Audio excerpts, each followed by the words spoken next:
Hi guys, here we go again. If you remember one of my previous videos, we were having problems zeroing this new center point scope that I bought. The problem is that the elevation with 56 clicks, we were only getting a movement up 10 yards of 2 inches. At that point, I was afraid that the erection tube inside there would start to float and cause problems with accuracy. So I decided, I went online and found some adjustable height scope rings. They're made by Monstrom. There are 30-inch rings, but they also have a 1-inch insert with them, so they are quite adaptable. You can use them on a 30 millimeter scope if you have it, or if you have a 1-inch scope. It's just a matter of loosening the screws and taking out the insert. So we start out, it comes in a pretty good box, nice packaging.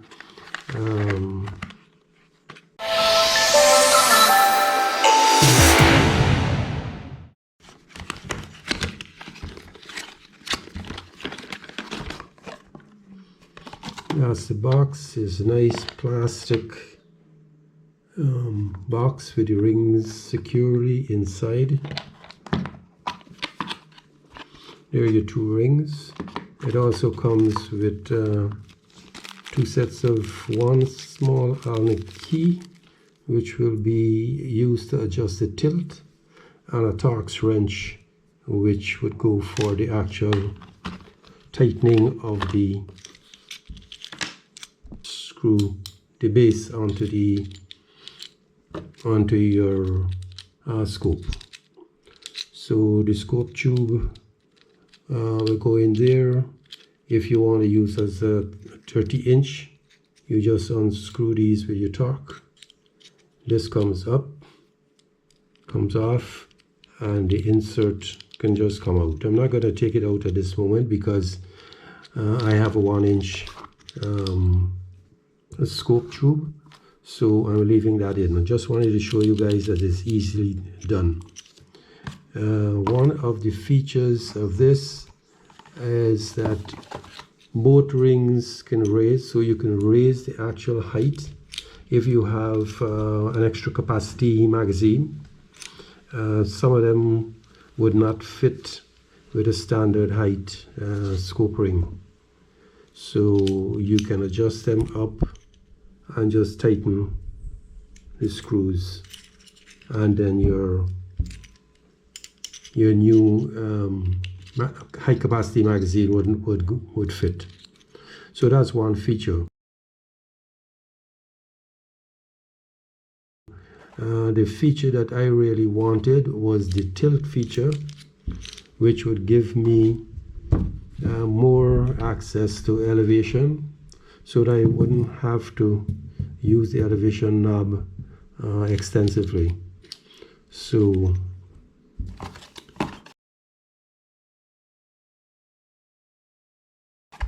the height, you can actually get at least the highest setting is rated at 1.5 inches, and the lowest setting is 1.25, and that's the height from your action to the actual center point of your scope under here, and that's exactly where your magazine goes in. So that's important. What else is there? The insert is included, and it's machined from 6061 aircraft grade aluminum, and it's black coated, so it's pretty good quality as far as I can see. There are no scratches. It's made by a company called Monstrom. I will put a link for the description down below. I actually got these on Amazon for $16 and I think 95 cents or 99 cents, and it was free delivery with Prime. So normally these adjustable rings can run you up like 40, sometimes $50, but the prices have come down significantly. So, you know, instead of monkeying around with adjustments on your scope, They're economical enough now for you to buy them at around 16 bucks, 17 bucks, and get rid of all the hassle of making your adjustments to the scope, especially if you have brake barrels which are notorious for drooping. In my case, the brake barrel that I'm putting is not a brake barrel, it's an underlever, but it has some droop in it, which I think is causing some of the problem. So the way it works is that you put these on as usual. You guys would know that, but the adjustment part with the tilt, which is what we are interested in, you will then insert the very small Allen key into this slot inside here, and you tighten that up, right? They say that you can torque it to 20 inch-pounds. If you have a torque wrench, fine, but don't over torque it. Just make sure it doesn't move. Apart from that, after you have arrived at the particular tilt that you want, because you will be tilting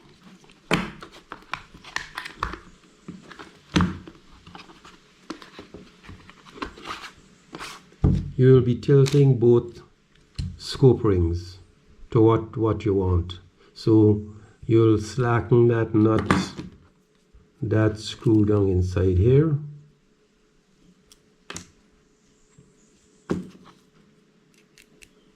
that is slackened. You also have to slacken these clamping screws that will clamp your rings onto your scope, because so you have your tilt there, and what it does is that it takes the pressure off of your scope tube. In the old days, what you would do is you put a shim inside here to be able to give you that extra tilt. But it's not, it's hit and miss, and sometimes you can, when you tighten your screws, you can damage your scope. So all of that is eliminated by this.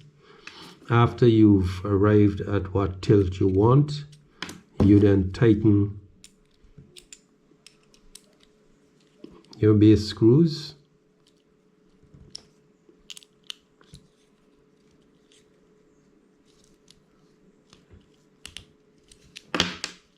and that helps to lock it in place very tightly. You will have to check from time to time to make sure that it doesn't move, but as you shoot, you'll realize that something has gone wrong once you have zeroed in your scope at a particular distance. You're going out to hunt, of course, you're going to take a shot just to make sure that your scope is properly zeroed. So right away you will know if this is slackened off. And you can always walk with these, in your pellet pouch. It's not very big. Put it in your pellet pouch. So if in case you're out in the field and you need to make adjustments, you have them at hand. So I think that's it for now. This is making this video a very short one. I'll make another short video showing the mounting, the actual mounting on the scope. The reason I'm doing this is because I went to great lengths to center and balance the scope. So I'm going to do a video showing the swap so that I don't have to go through that process of centering the scope again. So until next time, if you like this, give us a like, a share, subscribe, help us grow the channel, and until then, stay safe, shoot safe.